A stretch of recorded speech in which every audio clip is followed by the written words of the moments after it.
Number and half reaction equation method.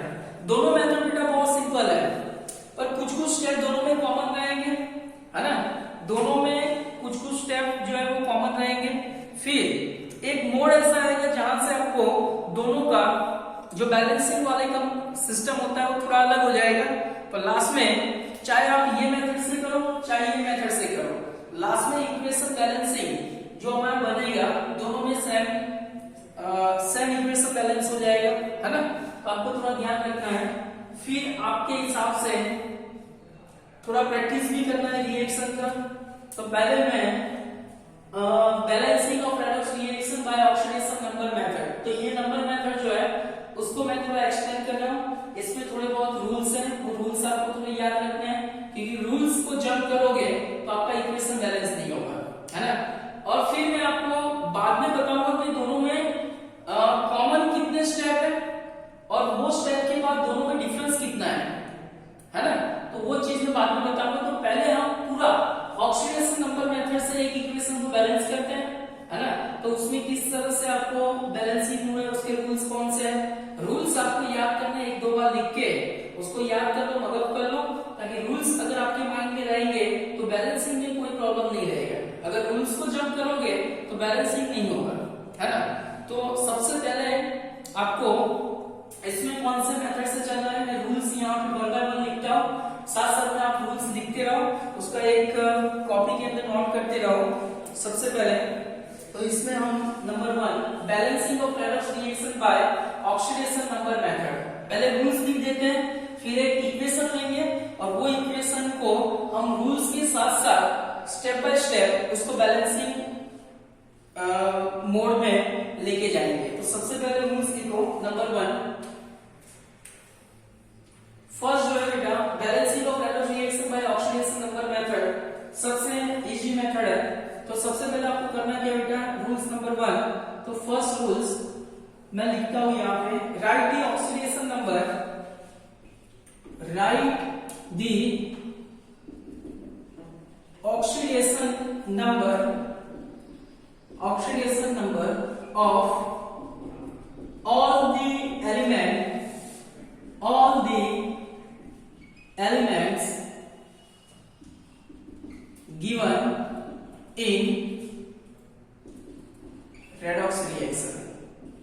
देखो बेटा first rules बहुत कॉमन है, जैसे कल हमने थोड़ा बहुत रेडॉक्स रिएक्शन का प्रैक्टिस किया था, जिसमें हमारे पास रिएक्टेंट से प्रोडक्ट साइड में जो एलिमेंट था उसका हमने ऑक्सीडेशन नंबर निकाला था। सेम मेथड यहाँ पे फॉलो करना है कि जब तक आपका ऑक्सीडेशन नंबर हर एक एलिमेंट का नहीं होगा, और अगर मान लो कि आपने भूल से भी गलत फाइंड कर दिया तो फर्स्ट स्टेप रॉन्ग होगा, तो पूरा इक्वेशन बैलेंस नहीं होगा, पूरी मेहनत पानी में चली जाएगी।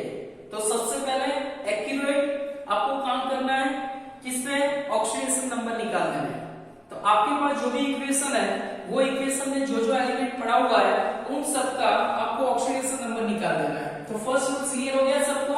सबसे पहले आपको क्या करना है कि right the oxidation number of all the element given in redox reaction. तो फर्स्ट स्टेप सब में मतलब दोनों में कॉमन है, ऑक्सीडेशन नंबर मेथड में भी ये रूल्स है और oxidation number and half equation method के अंदर भी ये रूल्स कॉमन है। तो फर्स्ट रूल दोनों में कॉमन है। दोनों में पहले आपको करना क्या है, हर एक एलिमेंट जो जो रेडॉक्स रिएक्शन में दिया हुआ है हर एक का ऑक्सीडेशन नंबर आपको निकालना है। तो फर्स्ट स्टेप क्लियर हो गया सबको। नंबर 2, एक बार हर एक एलिमेंट का ऑक्सीडेशन नंबर निकल जाए उसके बाद आपको करना है बैलेंस द एटम, समझना बेटा, बैलेंस द एटम्स ऑफ, समझना बेटा, reactant and product।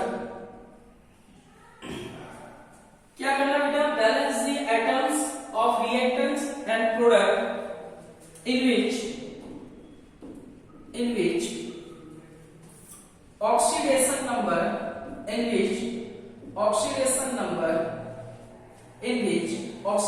numbers are changing, oxidation number are changes। अभी सर ये रूल्स को हम कैसे वर्किंग में लाएंगे? देखो बेटा, रूल्स पहले समझ लो। सबसे पहले हमने सबका ऑक्सीडेशन नंबर निकाल दिया, ओके। फिर आपको ये देखना है कि ये ऐसा कौन सा एलिमेंट है जिसका ऑक्सीडेशन नंबर चेंज होगा। जैसे आपने कल थोड़ा प्रैक्टिस किया था कि भाई आपको डिफाइन करना है इसमें ऑक्सीडेशन किसका हो रहा है, किसका रिडक्शन हो रहा है। और स्पेक्टेटेड आयंस के लिए मैंने कुछ बताया था कि भी स्पेक्टेटेड आयंस का मतलब ये होता है जिसका ऑक्सीडेशन नंबर चेंज नहीं होगा। तो वो चीज का समझिए बैलेंसिंग में कोई रोल प्ले नहीं है। तो ये लाइन का मतलब वही है, आप ऐसे एलिमेंट, ऐसे रिएक्टेंट, ऐसे प्रोडक्ट, है ना, जो रिएक्टेंट साइड पे वही एलिमेंट प्रोडक्ट साइड पे होगा। तो आपको इतना ध्यान रखना है कि रिएक्टेंट साइड में से जब प्रोडक्ट बनता है उस टाइम पे किसका ऑक्सीडेशन नंबर चेंज हो रहा है। जिसका ऑक्सीडेशन नंबर चेंज हो रहा है उसी को ही हमको बैलेंस करना है। तो यहाँ पे रूल्स कौन सा हो गया? Balance the atoms, balance the atoms, हमको एटम को बैलेंस करना है। जैसे रिएक्टेंट साइड पे मैग्नीशियम पड़ा हुआ है तो वही मैग्नीशियम समझो कि प्रोडक्ट साइड पे है। मेरा कहने का मतलब ये हुआ Mn समझो कि रिएक्टेंट साइड पे 2 है और समझो कि सामने की साइड पे Mn में से Mn+2 बना तो उसका मोल 2 होना चाहिए। क्लियर हो गया? तो ये एटम को आपको बैलेंस करना है ना, कि जैसे आपको इक्वेशन में ऐसे बोल दिया हुआ है 2Mn gives Mn+2। और हमारे सिस्टम के हिसाब से हमारा फर्स्ट रूल से कि इसका ऑक्सीडेशन नंबर कितना हो गया 0, इसका ऑक्सीडेशन नंबर कितना हो गया +2। तो फर्स्ट रूल क्लियर हो गया। अभी सेकंड रूल्स में ये है कि बैलेंस दी एटम्स। अभी हमारे पास समझो कि रिएक्टेंट साइड पे एटम कौन सा पड़ा हुआ है Mn और प्रोडक्ट साइड पे हमारा एटम कौन सा है Mn। तो दोनों एटम सेम है, पर एक पे समझो कि ऑक्सीडेशन नंबर 0 है, दूसरे का ऑक्सीडेशन नंबर +2 है, मतलब इसमें ऑक्सीडेशन नंबर चेंज हो रहा है। तो यही चीज को हमको कंसीडर करना है, बट हमको ये करना है कि balance the atom of reactant and product. तो यहाँ पे रिएक्टेंट साइड पे Mn कितना है 2, प्रोडक्ट साइड पे Mn कितना है 1, तो हमको 2 से मल्टीप्लाई कर देना है। और जैसे ही आप 2 से मल्टीप्लाई करोगे फिर इन which oxidation number are changes. तो इसमें क्या होगा बेटा, पहले यहाँ पे तो जो Mn का ऑक्सीडेशन नंबर +2 था वो एक ही Mn के हिसाब से था। हमने एटम को बैलेंस किया तो इसको 2 से मल्टीप्लाई किया और 2 से मल्टीप्लाई किया, इसका मतलब क्या हुआ, इसको भी 2 से मल्टीप्लाई करके हमारा एक नया ऑक्सीडेशन नंबर बनेगा। 2 into 2 कितना हो गया +4। और यहाँ पे समझो कि जो 2 करोगे तो इसका ऑक्सीडेशन नंबर 2 into 0 0 ही रहेगा। मेरा कहने का मतलब क्या बेटा, आपको समझ में आना चाहिए कि भाई Mn जो रिएक्टेंट साइड पे 2 था, Mn प्रोडक्ट साइड पे 1 था, तो हमने 2 से मल्टीप्लाई किया, फिर जितना मल्टीप्लाई कर रहे हो उतने कोएफिशिएंट से उसके ऑक्सीडेशन नंबर को मल्टीप्लाई करके एक नया ऑक्सीडेशन नंबर आपको लिखना है। हम बैलेंसिंग में देखेंगे बेटा, पर रूल्स समझते रहना बेटा। ये सेकंड रूल्स है कि जिसमें हमने लिखा हुआ है कि भाई balance the atom of reactant and product in which oxidation number are changing.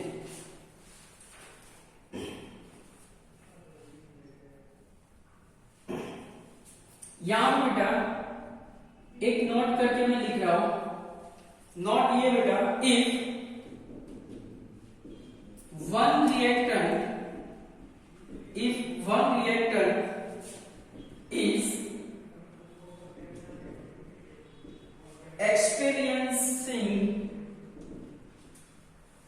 reactant is experiencing both oxidation and reduction reaction,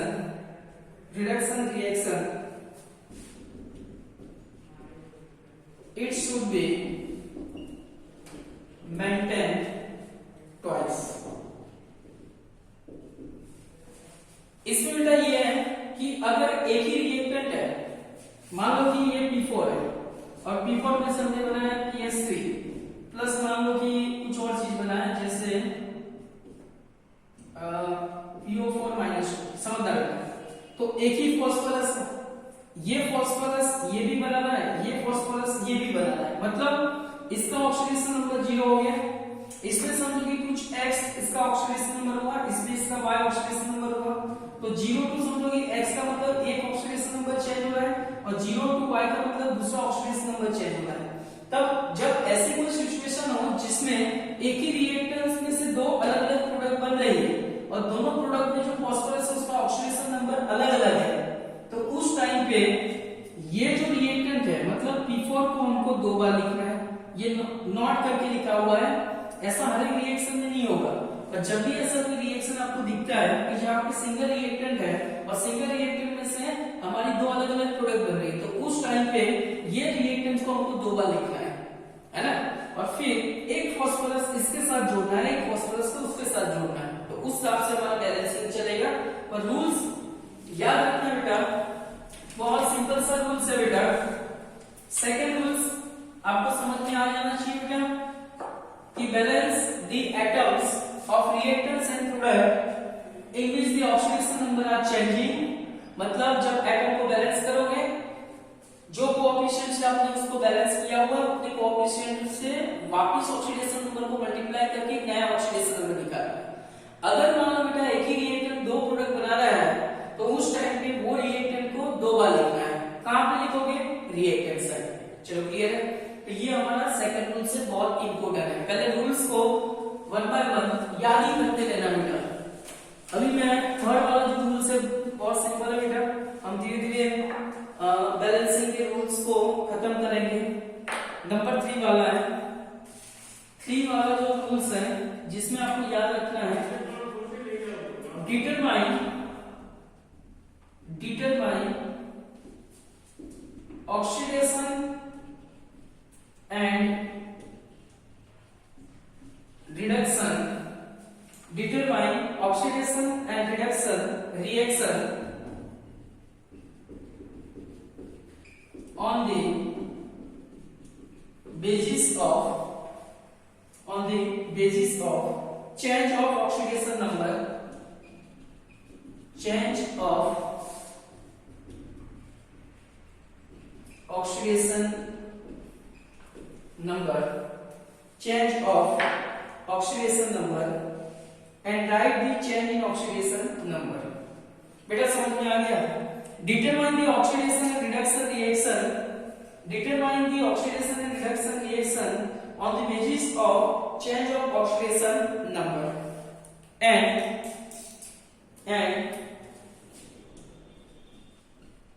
write the change in oxidation number. ये हमारा तीसरा वाला रूल्स है जो सेकंड वाले रूल से मिलता है।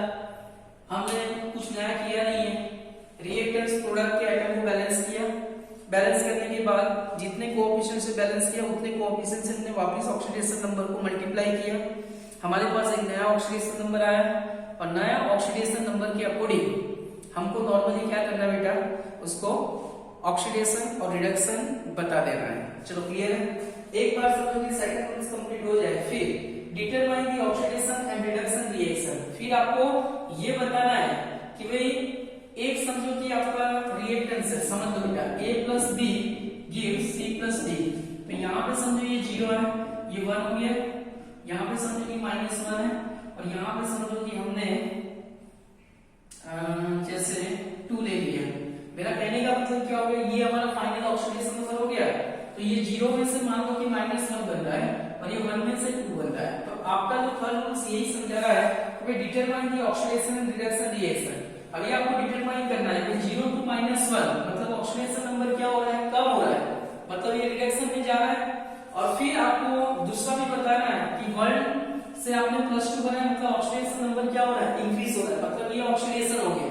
तो आपको फाइनल ये करना है कि जब भी ऑक्सीडेशन नंबर आपका प्रॉपर हो जाए, मतलब कोएफिशिएंट को मल्टीप्लाई करने के बाद जो फाइनल ऑक्सीडेशन नंबर मिल रहा है वो ऑक्सीडेशन नंबर की मदद से आपको इक्वेशन को डिफाइन करना है कि इसमें ऑक्सीडेशन कौन सा है और रिडक्शन कौन सा है।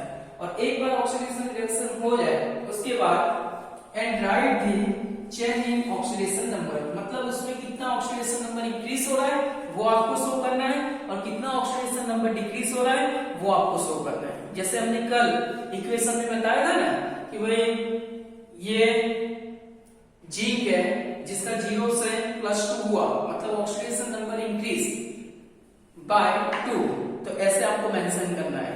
और कितना डिक्रीज हुआ ये चीज आपको मेंशन करना है। पर्सपेक्टिव एनालिसिस का इसमें कोई रोल प्ले नहीं है। चलो क्लियर हो गया बेटा? तो ये हमारा थर्ड रूल्स है। रूल्स जंप करोगे तो इक्वेशन बैलेंस नहीं होगा। वन बाय वन सारे रूल्स जो है आपको समझते जाना है। फिर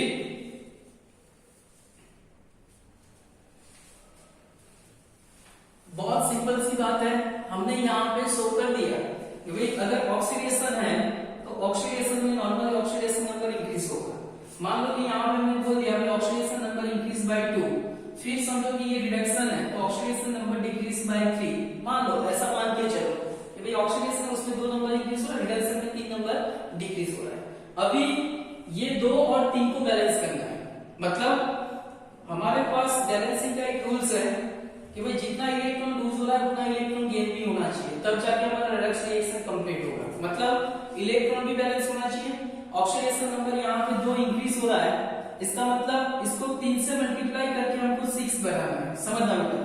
और ये 3 डिक्रीज हो रहा है तो इसको 2 से मल्टीप्लाई करके हमको 6 बनाना है। मतलब ऑक्सीडेशन का मतलब क्या होगा, इलेक्ट्रॉन लूज होगा। तो यहाँ पे समझो 6 मतलब 6 इलेक्ट्रॉन लूज किया, पहले कितना था 2, तो 3 से मल्टीप्लाई किया तो फिर 2 6 हो गया।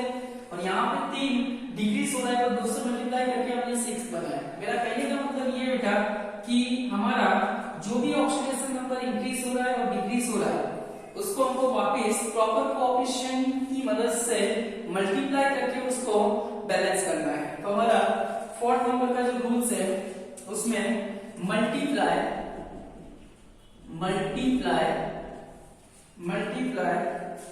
the oxidation and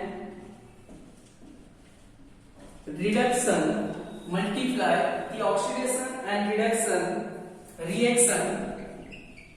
reaction with proper coefficient for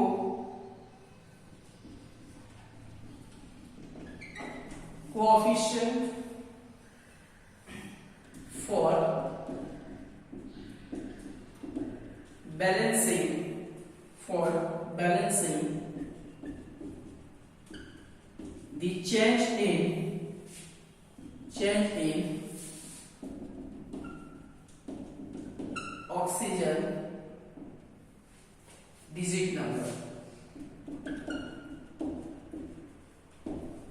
आया बेटा, multiply the oxidation reduction with proper coefficient for balancing the change in oxidation digit number। चलो ये रूल्स कैसे वर्क करेगा तो हम इक्वेशन में देखेंगे। उसके बाद 5 नंबर का जो रूल्स है,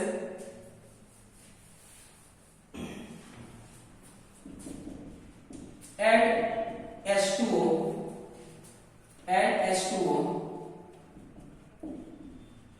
to balance the number of hydrogen and oxygen atom। फिर आपको H2 ऐड करना है, और H2 किस तरह से ऐड करना है बाद में देखेंगे, पर H2 आप ऐड करोगे हाइड्रोजन और ऑक्सीजन को बैलेंस करने के लिए। चलो क्लियर हो गया? क्लियर हो गया बेटा? Add H2O to balance the number of hydrogen and oxygen atom। और दूसरी चीज ध्यान रखना बेटा, अगर हमारे पास इक्वेशन यहां पे हम लिख देंगे if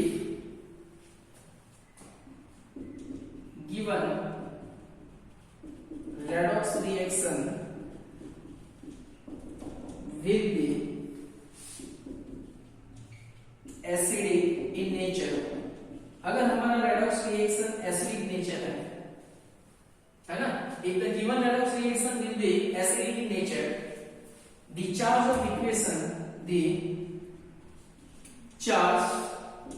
of redox reaction balanced by adding H plus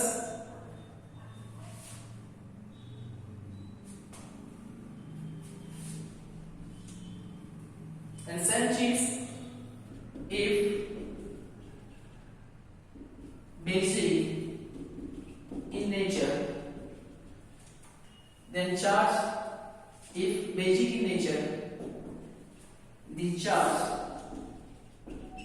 charge of redox reaction balanced by